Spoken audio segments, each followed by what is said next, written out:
ויהי בימים ההם, וידבר האל הגדול אום אל ברזה אשר בחר.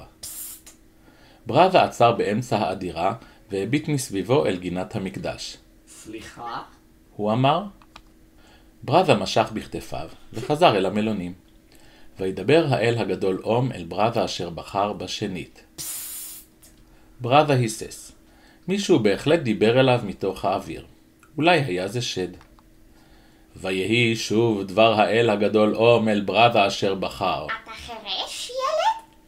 המעדר היכה באדמה האפויה. ברזה הסתובב. ברזה הסתובב שוב לאט. הגן עדיין נראה ריק. הוא ברח. קום על רגליך, ילד. מה אתה חושב שאתה עושה במעונות באמצע היום? ברזה הצליח להסתובב בעודו שכוב על הרצפה ונאחז בקרסוליו של הכהן. קול, הוא דיבר אליי. הוא איבב. נומרוד נשף. זה כבר היה אזור מוכר. קולות בהחלט הדהדו במרתפי התודעה של נומרוד. הוא שמע אותם כל הזמן. וכעת, ברזה, הוא אמר. אתה יודע מה קורה לאנשים שמספרים שקרים, נכון? ברזה נד בראשו והסמיק. טוב מאוד.